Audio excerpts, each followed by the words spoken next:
President, how do you live in a country where you have a president, you have a first lady, you have the first son, you have the first daughter? The one family has basically. Have you not seen videos of Bola Tinubu being given preference over ministers? Mr. Ibuka, in which serious country do you permit that? Because to begin with, if you are going to use pipeline vandalization as an excuse to declare a state of emergency, I personally find the argument about whether the president can suspend a governor or not offensive.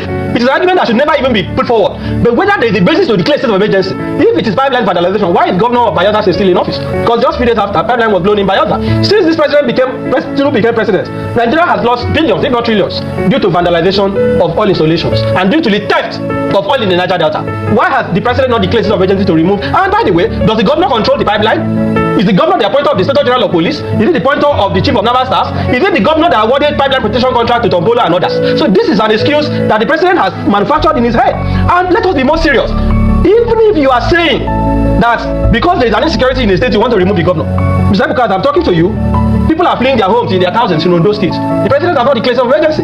As I'm talking to you, there is this crisis in Osun State, communal crisis where people are running everywhere. The president hasn't even come out to say anything. In the north, people are being slaughtered. So if it is that once there is security, you must remove the chief executive officer, Tinubu in fact should no longer be president. Well, the Nigerian judiciary is the Nigerian judiciary. It is not an American judiciary. It is not Congolese judiciary. It is not Zimbabwean judiciary. Judiciary existing in Nigeria is a reflection of the Nigerian society. Now, if you look at what has happened in Rivers State, let's even start from Parliament. I personally am not surprised. You have a man at the Senate who is the former governor of my state. I always can write a book in volumes about Gospel. Maybe I don't want to discuss him today. But you have a National Assembly that's almost all their members stood on their feet singing on your mandate, on the mandate, Bola, on your they are standing on Tinubu's mandate. The question is, what is that mandate? I had asked on this TV station. Is it a mandate of corruption? Is it a mandate of accountability? Is it a mandate to ensure that we have stable electricity? They are still standing on Tinubu's mandate. You know what makes this laughable? The Senate President is a lawyer. A senior lawyer for that matter. Section 11 of the Constitution is clear that where House of Assembly cannot perform its legislative responsibilities, the National Assembly has the power temporarily to assume the legislative functions of the House of Assembly. But guess what, Mr. Ibuka? That same Section 11 says that where that is the case, they shall not have power to remove the governor or deputy governor. So assuming that the argument is even that the Rivers State House of Assembly is unable to function, okay, and National Assembly is to intervene, the Constitution says they cannot remove the governor. Now, guess what again? The administrator, sole administrator, I don't even know. I saw I don't know, because I mean, you are in entertainment, you are a big shot in entertainment. I did not see you. I know you are not a comedian, but I did not see all the Sabinos and the others in the villa when Tinubu was carrying out that comic display in the name of swearing in a sole administrator. You say you are swearing him in with which constitution? Which oath of office? Because under the constitution. And he took office before the National Assembly. Before the National, he saw him on the city. Yes, of course, it was predetermined. But I'm saying, which oath did he subscribe to? Is there enough oath for sole administrator under our constitution?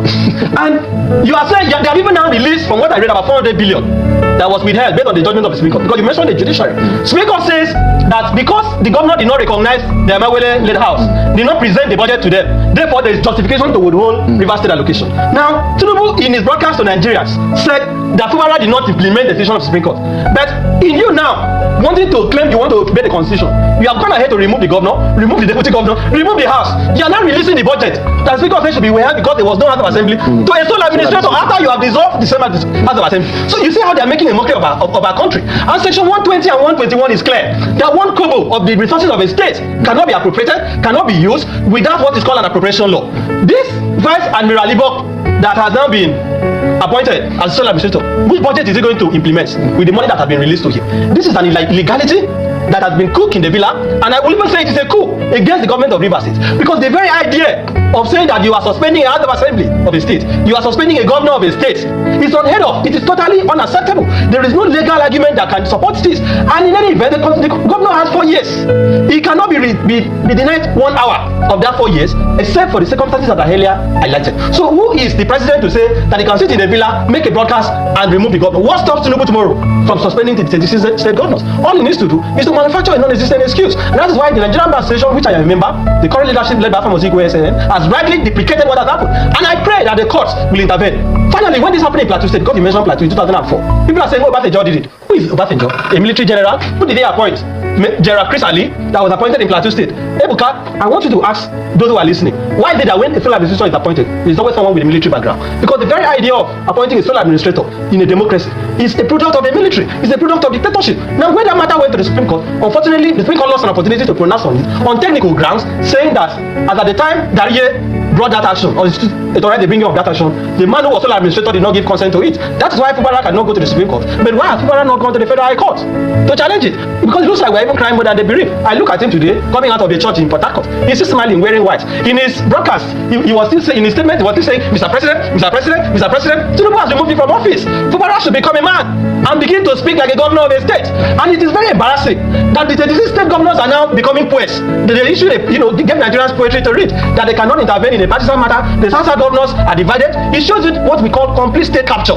That all institutions in our country today have been viciously captured. That you cannot find a single person, a single institution that is able to stand up and reprimand this president for what he has done. And when Nigerians went to protest during the end bad governance, they were charged for treason, for carrying Russian flag. And some of them were asking the military to take over. Today, Tinubu has handed over Rivers State to the military. Because the man that is sole administrator is a member of the military, even though he has resigned. And look at the man. He says he wants to restore law and order. Before he was appointed, were schools on fire? Were churches not functioning in Rivers State? We say, I'm not going to work. What is the law and order that you want to restore? This is an illegality that Tinubu has bettered. And Nigerians have a responsibility to oppose it. It sickens me that this party, APC, that came to power through protest, you recall the Occupy Nigeria movement, the role that they played. Suddenly today, protest has become a treasonable act. This is our country. We cannot run away. How do you live in a country where you have a president, you have a first lady, you have the first son, you have the first daughter? The one family has basically, have you not seen videos of Sheyi Tinubu being given preference over ministers? Mr. Ibuka, in which serious country do you permit that? Have you seen the convoy that Sheyi Tinubu moves around? Have you seen the convoy of the president and the senate president? These people are taking us for a ride. They believe Nigerians are conquered people. It is left for us to determine whether we will permit this or not. But we have to begin to demand systemic and drastic changes in the way things are done. And it is because they are not afraid, Ibuka. They claim that they have approved the so-called emergency. The constitution said you need 2/3. Mr. Ibuka, there is no journalist in Nigeria, nobody in Nigeria today can give you the number of senators that voted in favor of the emergency. Why? Because it was by voice vote. How do you determine 2/3 by voice? People just screaming, yeah. How do you determine 2/3 of that? How do you determine 2/3 by voice? It has to be by head count. So the National Assembly embarrassed itself. The National Assembly has abdicated its responsibility, and that is why I say that what we have now is a case of parliamentary redundancy. They have become redundant. They no longer realize the responsibilities that they have, and it is painful because when the military struck, only the judiciary was preserved. Normally they will dissolve the executive, dissolve the legislature, and now use all-star clauses to limit the powers of a court. But the judiciary is always handy. But these lawmakers, so-called lawmakers, that are saying that on Tinubu's mandate they must start, they did not even have the decency to allow for a head count, to even say, oh, we want to legitimize the legality. The fact that there was no head count, that we cannot say how many members of the House of Reps voted for the emergency, we cannot say how many senators voted, it shows you how decayed, it shows you how flawed our governance system is. And that's why the people must make up their minds whether they want to live as slaves or they want to live as citizens. Because what is happening today, quite sadly, is looking at, I think Nigerians are being treated as slaves in their own country. And it pains me that you couldn't have even one senator, not even the Senate minority leader, not the minority whip, not even one. The Syria Kedix, the former governor Bayelsa, that even tried to speak. He had to work out with Baribe and others. Opposition is dead in the National Assembly. Opposition is dead in our country. The same thing in the House of Reps. It is very shameful. It is very shameful that this is the situation that we have found ourselves. And I want to disagree with him. Tinubu is not a Democrat. You know, in mass communication, there's what we call proper labeling. I don't know where Tinubu said he's a Democrat. If he had claimed to be a Democrat in the past, the assumption of office as president and elections has shown that contrary to what he has said, this is a full dictatorship. So they are not pretending to be Democrats. They know they are not Democrats. Tinubu himself knows that he's not a Democrat. No Democrat will wake up and say you are removing a democratically elected governor from office. That's why I like this young man, lawyer, barrister. The guy they try, the guy they verse, he they para. The guy they try. Whenever you listen to him, he's always on point. You listen to everything he said. Don't stop for good how many minutes. Get plenty things to talk, especially about this failed system, failed government, failed APC government. The guy get plenty things to yarn. You see, you are still asking questions. Which mandate? On your mandate we stand? On your mandate we stand? Useless mandate of APC. It is a useless mandate. Truth be told, this APC mandate, it is useless mandate. This mandate of APC, on your mandate we stand, on your mandate has sent a lot of people back to their villages. This mandate has taken away jobs from some people. This mandate has made a lot of people lost and made a lot of people become something else and become Agbero. This mandate has turned a lot of people to Agbero. This mandate has turned a lot of people to 419 stealing.